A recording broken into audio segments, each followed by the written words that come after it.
The goddamn Jets.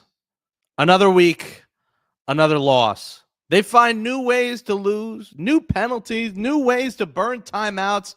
And now at 3-8, going into their bye, the New York Jets say bye-bye to their season. Their playoff hopes are officially sealed. They're signed, sealed, delivered. I'm yours, in the words of Stevie Wonder. And you wish you were blind, because then you wouldn't have to watch these New York Jets. They're 3-8, going to the bye, and their playoff hopes are gone by the wayside, in the words of Bradley Cooper. We'll react to the loss to the Colts, and it was an ugly one. A game that they had in their hands and they let slip away. Must be a day that ends in Y in Jets land. We'll talk about that this season and probably put a bow on the Jets Flight Club podcast for the season, because for our mental health, we're also going to say bye along with the Jets. If they're quitting, we're going to quit with them, because I can't take this team. We'll also look at some positive moments from Jets history. There's very few of them, but one of them is the 1969 Jets and one of the greatest moments in New York sports history. So why don't we have the author of the wonderful book, The Top 20 Moments in New York Sports History, Todd Ehrlich, on the show? He'll join us as well. A lot to do. It's a busy finale of the Jets Flight Club podcast coming up next. Turn up your volume. Because you're about to listen to The Sick Podcast. Jets Fight Club. The sickest New York Jets podcast. It's gonna be sick. Welcome back to the Sick Podcast, Jets Flight Club. I'm your host, Jake Brown, at Jake Brown Radio. Smash that thumbs up for us. You can smash the thumbs down for the New York Jets, because they suck. At SickPod Jets on Twitter. Subscribe to the Sick Podcast, Jets Flight Club. If you want to look back at old episodes, because, folks, I don't normally do this, and I usually wouldn't, but this team has just been so disgraceful. And I had to do this for 4 years at the Post with my old show, of just losing football and the team being done before Thanksgiving. And I had to commiserate there, and that was enough, having to do that with Coz for 4 years. Now on my own, some Eric Coleman. I think Eric gave up too early. Eric was at the game today. I think he called it quits in week 1 with this Jets team. It's just, they're insufferable. You knew when they kicked the field goal that the Colts would come down and score. You just didn't know if it was going to be at the buzzer. Was it going to be a little time left? Was Anthony Richardson going to run it on 3rd and goal and the Jets had no answer to stop it? Was DJ Reed going to get truck stick? Were the Jets going to miss tackles? Was Sauce Gardner going to miss tackles today? Ahmad, sorry, he's not called Sauce. Would they find a way to lose? Would they find a way to waste a timeout on 4th down to, I don't know, try and draw them off sides, waste the timeout? And of course it bit them in the ass in the end. Once again, coaching sucks. Tackling sucks. Rodgers sucks. Offense sucks. Owner sucks. GM sucks. It's a big suck fest in Florham Park. And it's not a good one. I'm going out swinging today. This is it. Screw this team. At now 3-8, after a 28-27 loss to the Colts, the Jets are done. Their playoff hopes are now out the window. And when they gave up that touchdown, I said this, and this is how it's gotten just bad. I said, just lose. Just kneel it there. They didn't even give it, they didn't even have a shot on that final drive, because of course they didn't have that timeout that they could have used, and they just looked inept. Their kryptonite is pace, is no huddle, is tempo. That's their They don't know how to do that. So they did it successfully earlier in the game at the end of the first half. They have a quota of 1 tempo per game. Anything more, always take the under. Under 1.5 tempos for the Jets. There's no Trans-Siberian Orchestra with this franchise. They're as slow as me after a trip to Chipotle. slow as molasses. Fear the turtle. Fear the Jets offense because they're awful. And the defense has just been atrocious this season. And I don't want to hear it because Salah's gone. Ulbrich has sucked. He's gone. See ya. They got a lot of changes to make on defense. Hell, I'd even consider trading Ahmad Gardner at this point. It might take a whole reset. You keep Garrett Wilson. You keep Breece Hall. You keep a couple other pieces. Quinnen Williams and Keat. But you almost hit a total reset button on most of this roster from top to bottom. Woody Johnson could go stay in London and be an ambassador for the new president with his best friend. Go on Fox News every day. Have fun with that. Joe Douglas will be fired. Ulbrich will probably get a job elsewhere, but he's gone. Nathaniel Hackett's gone. I mean, what is he doing in the press box? Picking boogers and eating them like his buddy Aaron? Todd Downing hasn't done anything. Rodgers missed some throws today. Again, it's not all on him. It's mostly on this defense for giving up 28 freaking points again. And this time, it was Richardson, who was benched for Joe Flacco, Broadway Joe. They bring Richardson back as a starter. No Joe Flacco revenge game, and Richardson rips them apart. 2 touchdown runs. He throws for 272. The Jets contained Jonathan Taylor today. For once, they stopped the running back. But they couldn't stop anything else. And it's another Thanksgiving when you're eating your turkey, you're eating your stuffing, you're eating your cornbread, you're with your loved ones, and the one thing you're not loving is your football team. You love your family, you love your friends, but it's F the Jets. And I've had sick and tired. I've had it up to here with this franchise now hitting a 14-year drought, the longest in all of sports.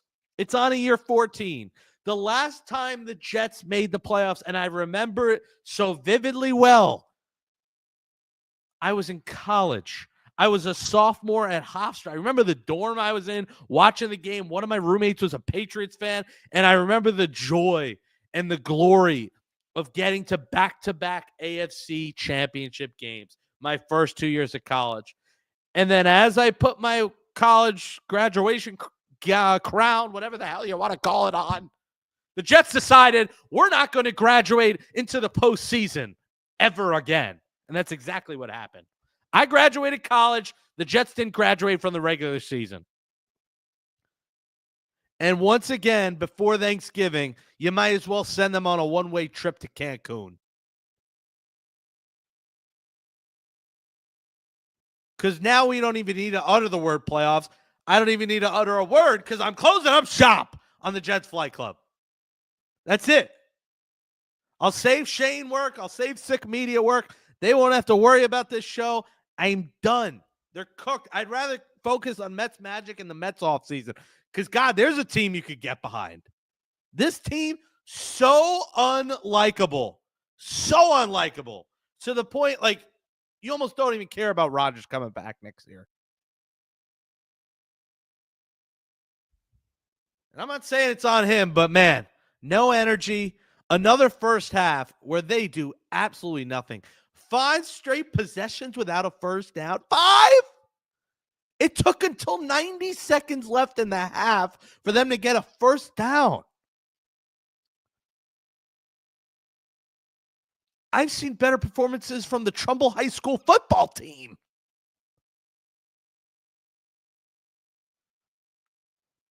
They get a touchdown and a half. Their first since before we knew who the next president would be on Halloween against the Texans. And you just knew when they were chipping with the field goals and they couldn't put the ball in the end zone that they were going to find a way. It was how they were going to find a way. They have a feel-good touchdown with Kenny Yeboah, who had that on the bingo card, getting his first career touchdown. You go up 8, Colts score, but they don't get the 2-point conversion. Anders Carlson field goal. And before that, like 4th and 2. You're 3-7. Just go for the goddamn first down. Why are you going to the field and wasting a timeout that you knew would bite them in the ass? in that spot. Just go for the win. You get the first down there, you probably win the game. Instead, you give a field goal, and they drive with ease down the field. And then 3rd and goal, God forbid the defense gets a goal line stop. That's their kryptonite. Are you kidding me? They let Richardson truck stick them into the end zone. And then the Colts said, here, we'll give you one more chance, little Jetsies. We'll give you one more shot. We're going to miss the 2-point conversion on a terrible running play call to Jonathan Taylor. I mean, there's one thing the Jets were able to stop with Jonathan Taylor today. We'll give you a shot. Here you go. And their final drive was like summed up their season. It was so inept. I actually thought they were going to get in position for a field goal. And then Carlson, their 4th kicker in 4 weeks. You want to talk about ineptitude. And by the way, he had a good game today. He had a couple big field goals, career long 58. You just thought Carlson was going to have that moment like, all right, remember, you're a Jets 2024 kicker. You're going to miss a big kick. I really thought it was going to end that way. Well, it ended, even more embarrassing. I mean, I don't even know how you'd rather it end. How it did, where they couldn't even get a snap off, or missing a long field goal. The season from hell is over. And, when they got that ball back, I said, just lose. Just lose, baby. In the words of Mark Davis, just lose. I didn't want that. Like, I wanted it to be over. We go in Thanksgiving knowing it's over. And now you could check out. You know what? At the New York Post for 4 years, I couldn't. There were times I didn't want to watch December football, but I owed it to my employer and my job to still do this show twice a week and do the best job I can and to make it a great show and continue putting out content. But the buck stops now. I'm not there anymore. And for the sake of all your mental health, there is no need to continue talking about this garbage team the rest of this season. This season is deader than Gary Coleman. May he rest in peace. This season is more over than a chicken parm hero sitting in front of my eyes. This season is more over than Miocic last night against John Bones Jones with an elbow to the face. This season is more over than Diddy's life. This season is toast. And it's been the worst season of one of the worst seasons of our life. Arguably the most because of the expectations. We uttered Super Bowl. I said Super Bowl. I said this is going to be great. And they shit the fucking bed. Excuse my French, but it's the final show. I'm going out with a bang. They shit the bed.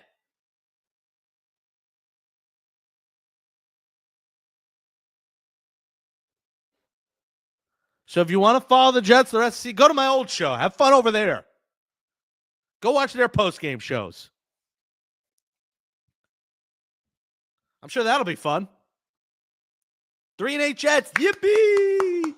December football. The team is done on November 17th. And I know they've been done for weeks. And people tweeted me, they've been done for weeks now. I'm talking mathematically here. Of course they've been done. But once you got to that 8th loss, it's over. They're going to lose every time. Even if they won out, which they can't win a game. God forbid win out. They wouldn't win any tiebreakers. There's no way they get to the playoffs. And listen, I hope it would be incredible if they did. And this clip was used like season over, blah, blah. Every clip, me, Jake Ashman, everyone else is used in a documentary of the greatest comeback ever in Jets history. But if you watch this team and you watch the lack of fight, the lack of desire, the lack of tackling, the lack of heart, how the hell are they going to win 3 games, let alone 6?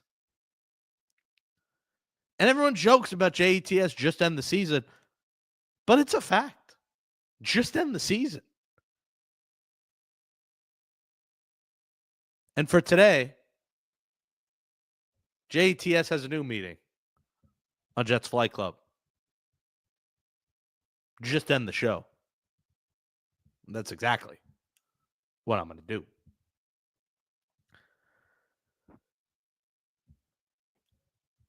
At Jake Brown Radio on YouTube, Instagram, Twitter, TikTok. I go live on TikTok, so if you want to keep watching, go to my YouTube. To be honest, have stuff going on with life that I can't waste my time right now on the Jets. I'm hopefully finalizing a job, knock on wood, fingers crossed. The chance I'm moving back potentially to New York soon. Need to find an apartment. I'll knock on wood because it's not finalized yet, but it's looking very much like it will be happening. And I need to focus on that and getting back. And I'm going to be working a lot. I'm going from unemployed to be working a lot very soon. And I'm going to work. The Jets are not. They haven't worked, but I'm going to work. So I'll take care of work for the Jets because they're not. How about that? So there's just too much going on. And that's really, it's first that the Jets suck and they're insufferable. But that's the second reason is there's just too much happening for me to, even waste an hour on this team. And you don't want to hear this every week. It's old. I feel old talking about it right now. It's annoying. It's frustrating. I hate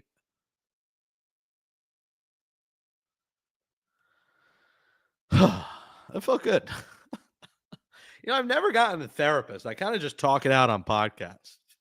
And it's very therapeutic. That's, I think I'll say this about this industry and podcast and market, and then we'll bring our guest in because I know he's been waiting, and I'm sorry I've been making him wait, but I needed to get this all out one final time.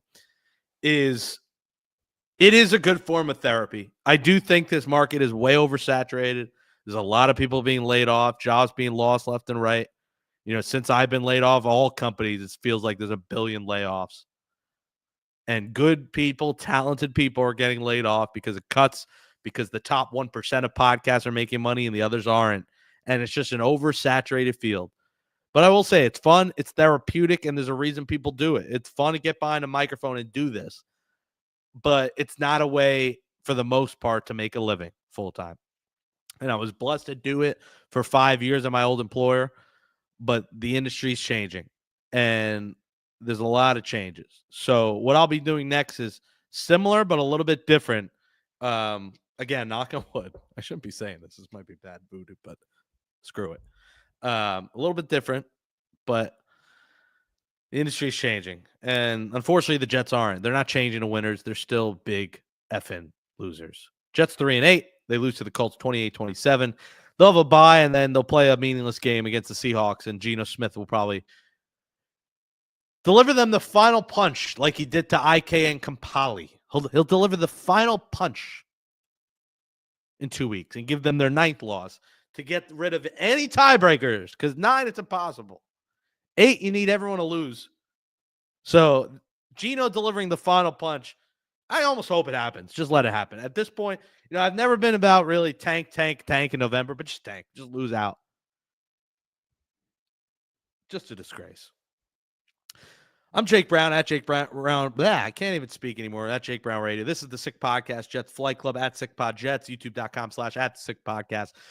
Jets Flight Club. Smash that thumbs up if you're watching on YouTube. Comment below. Are you watching the Jets the rest of the way? Are you quitting too? Are you going to go apple picking on Sunday? Are you going to go with your loved ones? Are you going to go see a movie? I saw Red One with The Rock last night. Feel good movie. Very good. Are you going to go find other things to do with your time? Or are you just going to watch Red Zone instead of tuning into the Jets? Or are you going to suffer through the rest of this season? Because I've done it year after year after year until they punch me in the face like the UFC fight last night, unlike the Tyson Paul fight. And I just can't do it anymore. I need a vacation from Jets land, and I'll still be working. I'll still be in the area, but I need a vacation from talking about this team. One guy who has documented better times of this team. He's been on TV before. He's an author. He was a former, he's still a producer, executive producer. He's worked everywhere. You know him if you've been in the industry. It's Todd Ehrlich. Todd, I'm sorry. I hope you enjoyed that therapy session. Good to have you on the program on the finale. This is a big show. This could do some numbers on the finale. So we had to go with you, and you do have the cover of your book behind you, the 20 Great New York Sports History. Welcome to Jets Flight Club. How are you?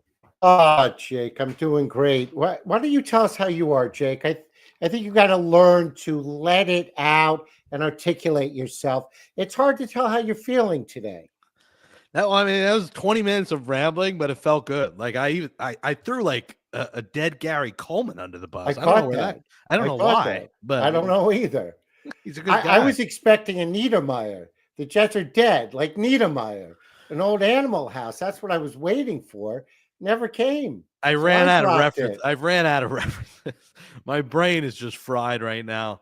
Well, I mean, let's start before we get in the book. I mean, do you agree? Like this is like the least likable Jets team in a very long time. It feels. Oh, yeah. I mean, it's one of the least likable teams in NFL history. They talked about the Super Bowl. Aaron Rodgers was going to be vice president. Then he wasn't. Then he was at training camp. Then he was in Egypt or something. He only talks on a Pat McAfee show. I mean, it's just they talked and talked and talked and talked about this was a Super Bowl season, and they blow an 8-point fourth quarter lead to the Colts with Anthony Richardson, who had exactly one more game-winning drive than I've had as an NFL quarterback. Oh, wait, I haven't played. So he had one. Today was his second. He was benched for Joe Flacco, who, yes, is older than me. And he was throwing going into the game for 44%. That's pathetic in the NFL where they check down all the time. And he's a threat to run. So they have to have somebody spy on him. So it's open for him to throw the ball. Anthony Richardson is not good. The Colts are not good. And the Jets are worse. And my big question to you, Jake Brown, as I was listening to you talk, was what came first? The awful Jets play or the name of this podcast? Because it does make Jet fans sick. So did you name it the Sick Podcast as the season went along? Did that morph? Or did that come first? No, so it's with Sick Media. They title all the shows the Sick Podcast and then a name. Yeah, I see. I admit I don't agree with it. I'm not a big fan of the Sick Podcast part. I just think it should be called Jets Flight Club. But Right. That's the same with Mets Magic. It's the Sick Podcast, Mets Magic. It's part of the brand, and I get the idea behind it. But you are right. It did make us sick, so that's why I have to throw that in there. Sure. Because they're nauseating. I mean, from top to bottom. And Woody Johnson's a shitty owner. Yeah. Joe Douglas, who was once a GM that I think a lot of Jet fans, including me, liked, and maybe it's because he's bald and looks similar. Well, we love that. Follically challenged men are where it's at. I've never heard it called that. I like that. Follically challenged. Follically challenged. That's me. I'm follically challenged, my friend. Well, even though you won't give up the side. I will not. We've discussed this. I can't do it. I was interviewing Charles Barkley, and in the middle of an interview, he stops and says, Todd, you got to give it up.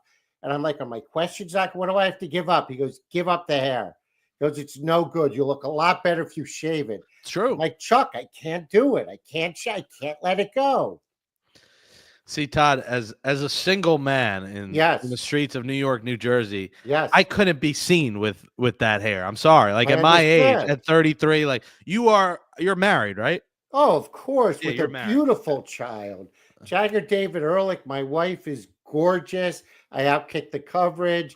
Everyone loves Debbie Ehrlich. Sweet as pie. No one can figure out how exactly she married me, but I think her eyesight's a little, Well, listen, you're not a bad looking guy. I'm just saying the hair. Jake Brown. I couldn't pull that off in my 30s. That's like I just couldn't do it. I'm just past my 30s, Jake. You're 41. You're Tom 42, Jake. 42. Yeah, exactly. But I love you for saying that. Thank you, Jake. You're aging gracefully, but I do think at some point, give it a try. Man. Give it a try. Just see for like a week. Just shave. It'll come back if you need it. I can't do it. If Charles Barkley can't talk me into it, I don't know how you are. That's true. Well, he's a very persuasive fellow. That guy Jake Brown is terrible. He's a knuckle. He's a terrible podcaster. He's queen on the podcast. Chicken nugget, Denver Nuggets, same kind of nuggets. He's not a role model though, as he pointed out to us in his commercial, but he is very convincing. Well, you hear they're taking that show now next year to ESPN. How about that? But it's sporadic. It's going to be big nights on ESPN. They're basically licensing it for like the start of the playoffs, start of the regular season, some other big nights. And they're producing it in Atlanta, and the guys are still going to work for Turner. It's the whole industry, like you alluded to, is hybrid and completely different, and it's all melding together. There's a lot of money at the top. I'm not going to lie to you. But at the bottom, there's not a lot of money. Not even the bottom, from the medium to the bottom. And I'm probably towards the bottom, but maybe close to the medium, and from there down. And I haven't Oh, worn you're medium in a while. mediocre, Jake Brown. Yeah, You're mediocre. Do I'm gonna not sell yourself short. I've always said it. Figgy and I used to always say that. Jake Brown, mediocre. Especially some of the blazers you wore on your podcast.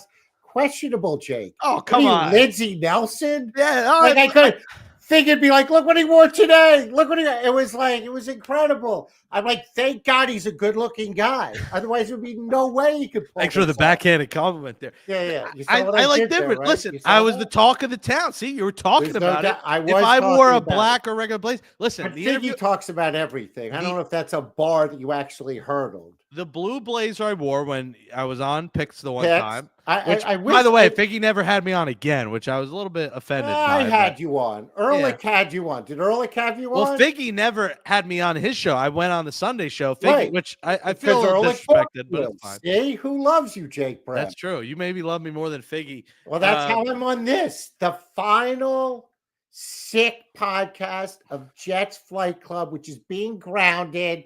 You're going out in a blaze of glory or up in flames with me. Yeah, well, I'm not in a blazer of glory. No, thank God. The blazer I wore on TV, I did wear, and you talk about, I have some, some of them are ridiculous, like the Cheetos hoodies I wear, or the funky shirt. The Sandlot shirt is just incredible that I have, the short sleeve one. It's incredible that you have it. No, it is one of the most incredible that you have it. That and my stepbrother's shirt are the most complimented pieces of clothing I have ever owned. So I get consider the source, Jake Brown. Always consider everyone. the source. I don't know everyone. I didn't compliment you. I'm someone. The cool blue blazer I wore in Picks, I wore to my interview last week. All three guys loved it. I walked in, and then I saw the guy they were interviewing after that came in, and he had a white button-down black pants. I'm like, I got the job. Like, there's no way. Yeah, he's you're not losing to John Travolta, for God's sake. Well, funny you say that, because the Hofstra basketball team used to call me John Travolta back in the day when I would hang out with the basketball team. They said,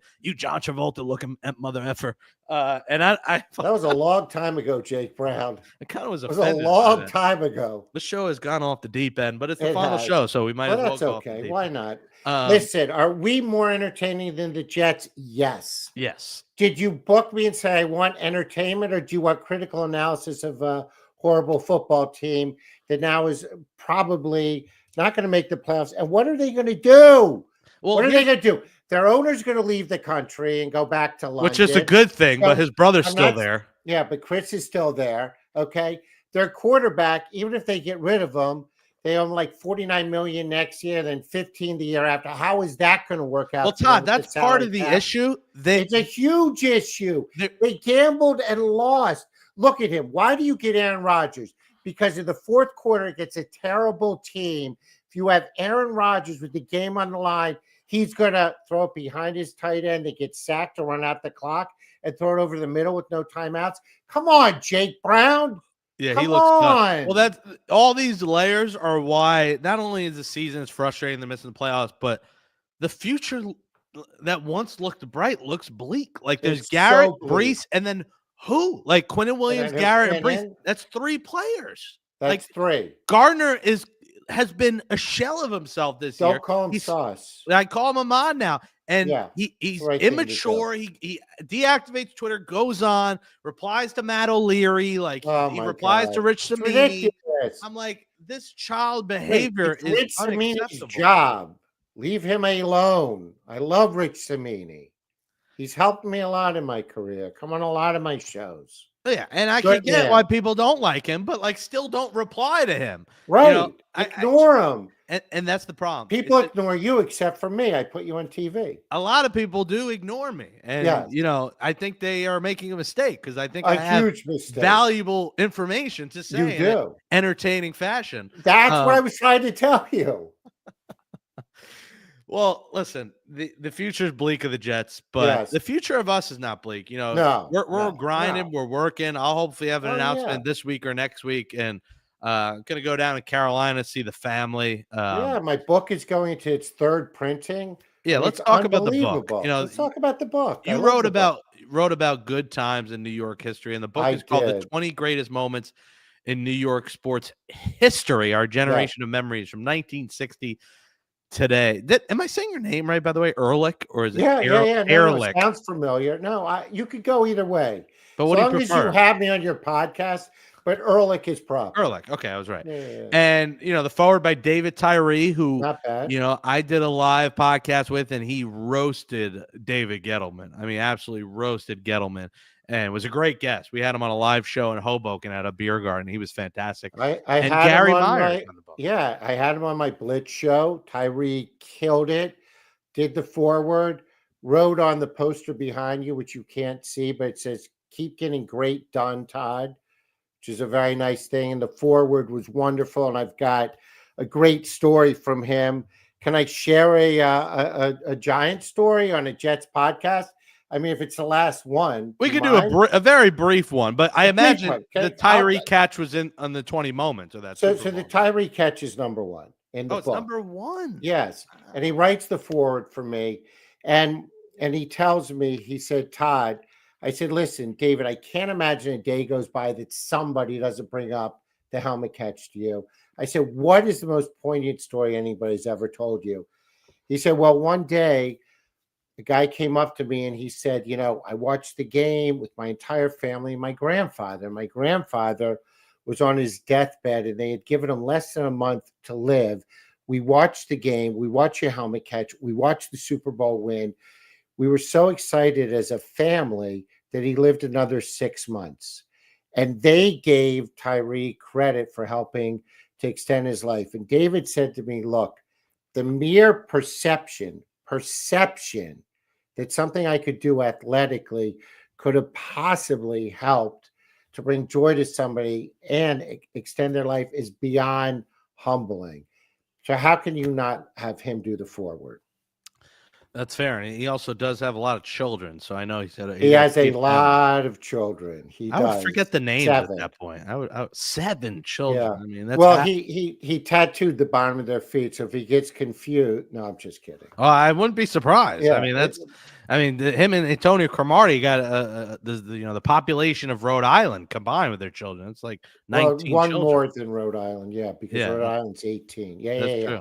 Yeah, Yeah, I mean, it's at least that's like a couple state electoral college votes. We won't get into that here. No, we won't. Podcast, no politics Yeah, on screw this politics. sick podcast. I mean, I don't know. Politics are sick, so they would fit the sick podcast mantra. So that's number one. Interesting. So what Jet moments are in there? And I assume No. Jake, there's only one Jake, actually. Jet moment. I guess. Yes, Moment. yes. Yes.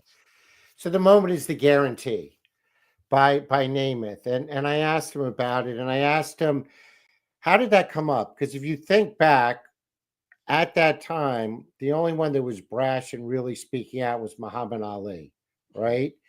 So, Joe, how did you end up making a guarantee?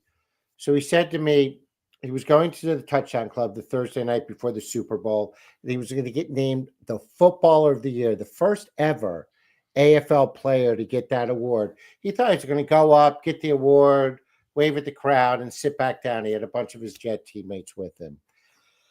He goes up, and they ask him to give a speech. And the guy in the back of the room starts screaming at him, "Hey, Namath, we're going to kick your bleepity bleep. Although you swore in this podcast, I'm going to keep the French out of it. I have a brand." So he goes, "Wait a minute. You guys have been talking for 2 weeks now. We know you're big favorites. They were 18-point favorites. But I got news for you. We're going to win the game. I guarantee it." He walks back to the table. He sits down. And Boozer says to him, "Didn't we just go over this? Didn't coach just say don't give him bulletin board material? Like, didn't, And Joe looked at him and says, "Well, you think we're going to win, don't you?" So they said, "Yes, we do," because they had watched film of the Colts and they really thought that they could beat the Colts. And when they did, 16-7. And he said to me, he goes, "Look, I was a humble guy, right? I had 3 older brothers. I was taught never pat yourself on the back, right?" And so he goes, the other thing was my freshman year at the University of Alabama, the legend, Paul Bear Bryant, called the freshmen together and said to them, "Gentlemen, if you think you can't, you won't." Jake, if anybody takes anything from this podcast, I want them to take that. If you think you can't, you won't, Bear Bryant said. It's the power of positive thinking. And so Namath always took that with him. And he goes, all right, Tom, maybe a little bit of anger was coming out of me there, but I firmly believed it. So then I'm thinking to myself, okay, so you're a humble guy. You were taught never to pat yourself on the back. So I said, Joe, what was with that running off the field with the number one finger, that iconic NFL Films footage? Seemed a little braggadocious to me. I don't know. I mean, you tell me, Jake Brown, who am I to judge? He said, look, Todd, I'm running off the field. We just shook up the world. We just beat the Colts. We just put the AFL on the map. They had obviously, the Packers won the first 2 Super Bowl. And I look up in the crowd and I see all these Jet fans and they're so elated and they're giving me the number one finger. And I thought, yeah, that's right. We're number one. And so that's how that came about. And Joe Namath is an entertainer. He is incredible. His accent, I just love hearing him talk. His aura is awesome. And that's awesome. And that was a Super Bowl before my time. Were you alive in 69? Of course I was, Jake Brown. At 42, you do the math. Maybe I'm older than 42. I carry the one, take off my shoes and socks. Yes, I was alive. Were you 3, 4, 5? Jake, do we really have to nail this down? I mean, do we really have to get to a number? Do we have to tell people that I'm 60 years old? Like, is that what would make you happy, Jake Brown? I want to make you happy. That's 50. So you're only 5 though. So you barely remember it, I would imagine. Of course, I bet. First Super Bowl I really remember, Super Bowl 7, Mike Bass's touchdown return against Daryl Yepremian's ridiculous pass at the end of Super Bowl 7, and obviously the goalpost getting in between Billy Kilmer and Jerry Smith, wide open in the back of the end zone, hits the goalpost. So what do they do the next year? They move the goalpost back. Otherwise, that game would have gone into overtime. There are no other Jet moments in the book, which really just shows you. Well, wait, did I miss another Super Bowl they won? No, I don't know. What's amazing is that they have not. The Mets are amazing. They have not been to another Super Bowl. Like they have not appeared. Like they have had no Super Bowl press row, radio row. They've had none yet. People still buy jerseys. They still raise ticket prices as they did for season ticket holders for next year. They ask for the money a year in advance when we have no idea who the GM, coach, quarterback, or roster as you will get closer, they're not going to write the check. But what's interesting about that is Mark Sanchez, right? Glory days. The glory days. So I interview him after the second AFC Championship game. They have baggy day where they pack everything up, right? And I said to him, and he was all like depressed and forlorn. And I think it was Jared who said, last question.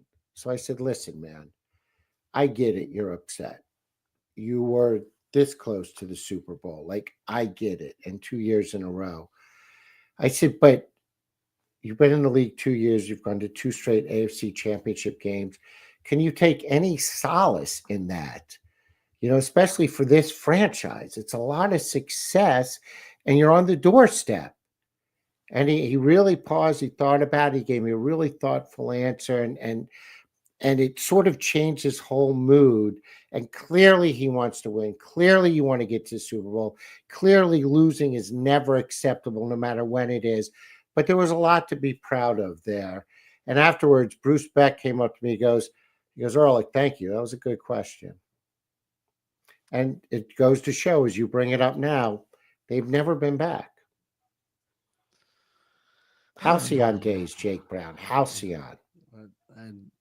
I a lot of times rooted for the Giants as my other team a lot of my life, but even there, it's not like you leave and go to the Giants, and you're not taught to leave as a fan. I never looked at them as rivals. Tiki was my first favorite player growing up watching football, so I've rooted. The Giants are the only 2 parades I've got in my life, but I can't take the Mets, the Knicks, the Jets, just losers. Even the Knicks right now are playing we thought seamlessly. The Mets magical ending, or the bad ending, but the magical season.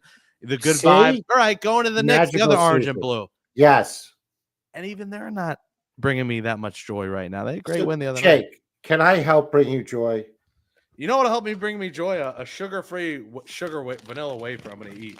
While Yeah, you yeah. do it, bring All me right, you take a bite, and I'll share something that'll bring you joy. The 20 greatest moments in New York sports history will bring you joy, and this is why I wrote the book. I want you to know I did a lot of interviews, and people shared dirt with me, and the dirt that was shared with me would have made headlines in the New York Post, would have gotten me on your podcast long before the last podcast. You're eating sugar wafers and swearing because you've checked out. I mean, I'm not saying, but, and I said to myself, this is not the book that I want to write. And I don't care if it sells more books. I don't care if it gets me more publicity. I want to write a book, number one, that makes people smile. And number two, that can be passed down from generation to generation. I know you're a good son. I know you put your dad's clothes in the dryer tonight. That was very nice of you. That was well done by you. Well, I Jason. haven't yet because it would have been too loud during the podcast. Well, nevertheless, you're going to, and that's a good son. So, and I have a 7-year-old son, the great Jagger David Ehrlich, greatest kid in the history of the planet Earth, as I tell him daily. Wonderful, wonderful, wonderful child. And I want him to know his New York sports history, because when I grew up on the playground, somebody gets hurt and you talk about Willis Reed. If somebody makes a guarantee and you drop a Messier or Namath on them, somebody talks about a huge boxing match with Tyson the other night, losing to a YouTuber, you drop Ali Frazier on them, you have street cred. So I want my son to have street cred. So what I want parents to do, mothers, fathers, daughters, sons, with their offspring, is I want them to read a chapter at a time and then discuss it at the dining room table and really learn their history. And another thing that I did is I tried to make it easy to read and accessible. So I'm a big fan of James Patterson. I know you're a voracious reader, obviously. I've heard of him. Yeah. And what Patterson does is he gives you really short chapters. And it gives you a lot of places to stop. Most books, you're like, oh, it's only 10 more pages, and you power through at 1:00 in the morning. You pick it up the next night to read it. Like, I have absolutely no idea where I am, and you got to go back. So the way in which I wrote the book, Jake, is I start with a time capsule. Who was president? Who was mayor of New York? What was the price of gas, right? Who won the Oscar? Who won the Grammy? Because you talked about movie references before we went on tonight. People know where they were when certain movies or certain songs were played. So I wanted to bring people back. Then a pregame. I didn't just want to write about the moment, but what were the coaching decisions, the trades, the draft picks, the games that led to that moment. Then there's an article by the great Peter Body on the moment itself. And then I do a post game.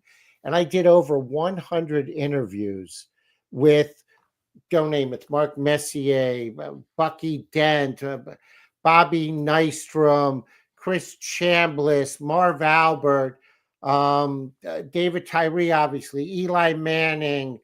The hits just keep on coming, so that I could get the inside word. And my favorite thing I heard, Jake, when I was writing this book is I said to everyone I interviewed, you're all guys. You sit around when you guys get together and you tell stories. It's what we all do. You got TV and podcasts, war stories. I got TV war stories. We sit around. We tell our stories, right? I have a million of them. This podcast could go on forever until the Super Bowl, right? I know you guys sit around and tell stories that people don't know. Share the funniest one with me. I don't want any dirt, the funniest one. And I got a lot of great stories. Can I drop an Islander story on you quick? We'll do quick. I'd rather a Mets story, but if you want to do Islanders, we'll do Islanders. Well, I can do Mets, but let's do the Islanders. So Brian Trottier tells me Butchie Goring, after they won their first Stanley Cup, and he was the key to that Stanley Cup, the trade with the Kings, all fired up, goes out and buys himself a Ferrari, drives it to the Nassau Mausoleum, or some people call it Coliseum, afterwards. Well, 8 of the Islanders saw this thing. Trot said it looked like a go-kart. It was like the size of Jake Brown. 8 of them picked it up and put it on a ledge. he said that the wheels were like six inches off the ground, just spinning. Butchie comes out and goes, "Who did this? Who did this in my Ferrari? Who did this?" And Trots, he goes, I could barely contain myself. He goes, "I don't know, but when we find out, boy, is he going to get it." Obviously, it was Trots. He goes, "If you tell Butchie the story," he goes, "I haven't told him now in 40 years. He goes, I got to hear his reaction." I didn't have the heart. I didn't tell him. But it's stories like that. Who would know about Butch Goring's Ferrari? Or Mateau breaking the Stanley Cup, which I could tell you about if you want or not. It's up to you. It's a Ranger story. He broke the actual one because See, I'm glad you asked, Jake Brown, because I actually have a story about that. So Stefan Mateau, double overtime goal to push them past the Devils into the Stanley Cup Finals. As you know, with the Stanley Cup, it gets passed around to player to player to player. He takes it to his hometown, because that's what they do, Eric Desjardins' bar. A fan's holding it up over his head. As he's going to take the picture, it cracks. Mateau says, "I swear to God, it was cracked when it got to me, Todd." Not cracked, but, not in good shape. It was all banged up. He said, "Now, by the way, the guys with the white gloves go with it wherever it goes. Nevertheless, it snaps in half." He goes, Bob, he won't tell me his name. It's like the Sabruder film or something. Bob was a welder. He goes, "I'll fix it." Takes it home to his garage. 1 o'clock in the morning, mind you. Comes back 3 hours later. He goes, "Listen, Stefan, one ring of welding, it would never break. I did 4. He goes, "A decade later, Bob told me he had a Rager in his garage. He called everybody in town. There wasn't a soul that didn't drink out of the Stanley Cup." He goes, "I think it's a pretty funny story, Todd, that I've never told anybody. So your book will be the first place that it ever lives." And he says, "If you can, share it with Jake Brown." The exclusive. Right. So I'm doing it, Jake. I'm following through. You got to send me a book. I'm too poor to buy one. You got $17.99 on Amazon. It's 40% off. You got a big job coming. You got a big job. When I get my first check, the first purchase I'll make is That's the right thing to do, Jake Brown. And it would be okay if anybody listening actually bought it on Amazon, Barnes & Noble, or as my publisher tells me to say, where all good books are sold. That's why I always like to say wherever books are sold. So it's on Amazon. And is it paperback or hardcover? Oh, it's hardcover, Jake Brown. It's hardcover, which is another very quick story. It was supposed to, when they sent me my advance, it was going to be one of those soft cover books. And then as I kept getting big interviews after big interviews, he called me up and he goes, "Todd, this book is so good in my editor's opinion, and you have so much content, so much exclusive stuff. We're going to make it a hardcover." And that was really one of the most humbling phone calls I've ever gotten. It was unbelievable. I mean, it was so powerful to make the screen freeze on the Jake Brown podcast. You know what I mean? Listen, some things are just better hard, than soft. Yes. That's just how it is. I understand. In terms of books, of course. Books, Yes. Get your mind out of the gutter, folks. We're talking about books here. Yes. You can get the book wherever books are sold. The 20 Greatest Moments in New York Sports History. Todd Ehrlich, Ehrlich. We thank you for coming on. And when I do get paid, I will buy a book. But right now, it's not on the budget. But we thank you for coming on this grand finale as we say goodbye to the Jets. But, and I think your book brings home a good point. And it's why I'm losing my mind, because I love New York. I get emotional talking about it because I ride for this city unlike 99.9% of people. There's no one who rides for New York and tries to shut up the haters in New York like I do. And I love my teams. I love this city sports and how it bands us all together like the Mets did this year with me. And it gets you through those moments. It gets you through getting laid off. It gets you through certain things going on in life. And that's why we go to sports. We try to get away from the troubles in life. And that's why this Jets season, which was supposed to be so promising, just became so frustrating because it didn't allow us to get away from things in life. It allowed us to pull us more hair out, which I don't have any left to pull. So, Todd, thanks for coming on Jets Flight Club. Good to talk to you, and looking forward to checking out the book. Jake, I really, really do appreciate it. Thank you so much. And I'll be at the Pen Club on Tuesday night, talking about the book. And if anybody passes a Barnes and Noble or they have a phone with Amazon on it, they can order it there. And I appreciate you very much having me on. And I'm very excited that we're very, very close. We can sell 50 more books. We're into the third printing, and it really means a lot. It's very humbling. Yeah, well, I hope we get to the third printing, and we'll have to have a beer in the city sometime. Yeah. Once I make my way back. Todd Ehrlich. We'll talk to you soon, brother. Thanks, bud. Talk soon. That's Todd Ehrlich, the author of the 20 greatest moments in New York sports history. And I want to thank you all for watching and listening to the Jets Flight Club podcast this season. It was a new venture for me. Obviously, things changed with the Jets, with Eric. The show is supposed to be us both and the Jets being good. Instead, it became me and guest, and the Jets being terrible. And, like I said, with everything going on in life, with this team being hard to commiserate with, I feel like there is no value for me to keep doing a post-game show after losses. This team doesn't really deserve our energy or our time. And until things change and it starts from the top, I don't know what's going to happen. The future is not bright for this team. There's a lot of changes that need to be made. And, you could sell sugarcoat all you want. This franchise sucks right now. And until they change a lot of things from the top to the bottom, I don't know if it's going to get any better. And, it's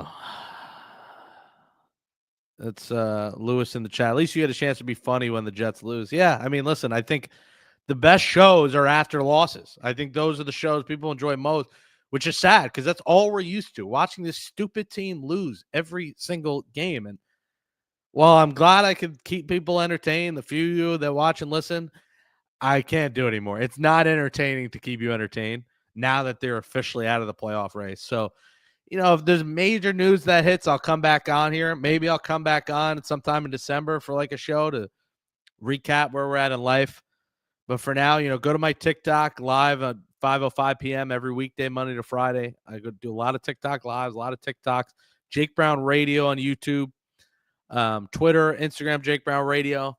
Might have a name change, not like Ocho Cinco, but a handle change at some point soon. Hopefully, we'll be announcing a new job in the coming week or two. So stay tuned for what's happening in my life. I think good things, different things, but good things and change can be good sometimes. So soon enough, I believe, we'll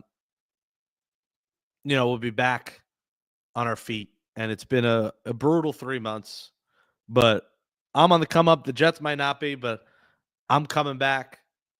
And soon enough, I'll be coming home. And I can't release an I'm coming home video because Diddy's canceled. So I can't, losing out on I'm coming home, the song, and Bad Boys. I mean, two incredible songs because of stupid Diddy. I mean, come on. Maybe I'll put an instrumental out there.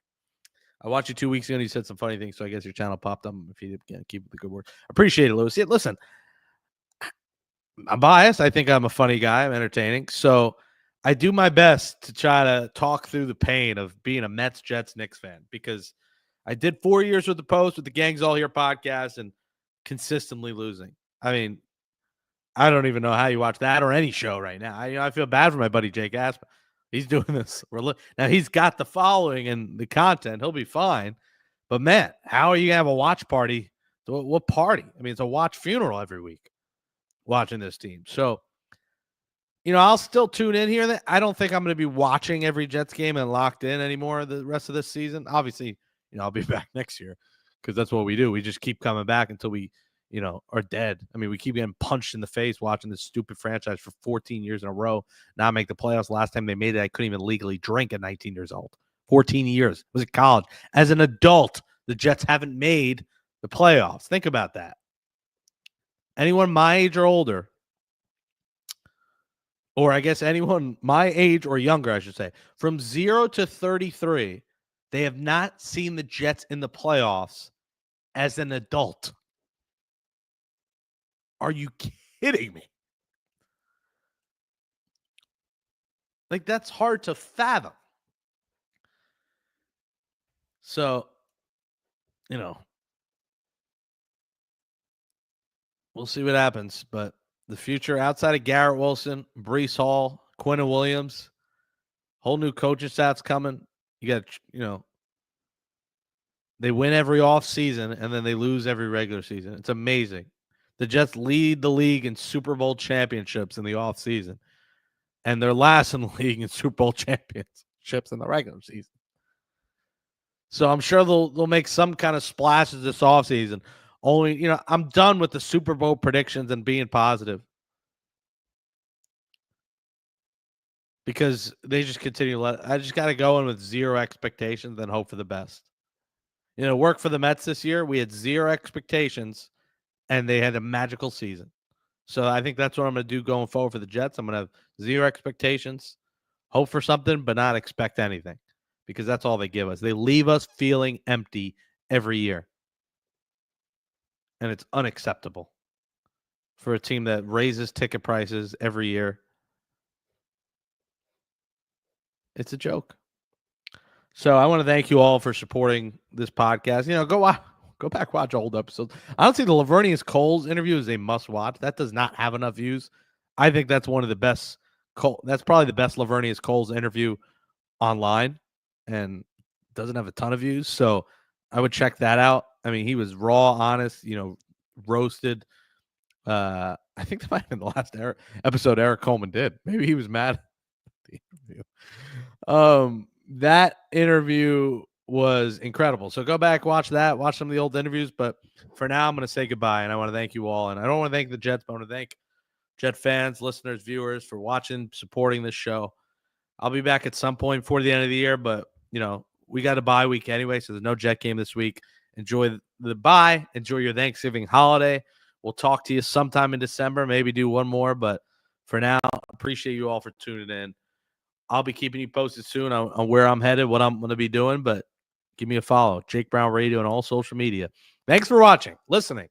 The Sick Podcast, Jets Flight Club. Until next time, everyone, happy holidays. Happy Thanksgiving. Be safe out there. Take care. And that's a wrap. Hope you don't miss us too much until next time. Follow the Sick Podcast, Jets Fight Club on YouTube, Instagram, Facebook, Google Play, and Apple Podcasts.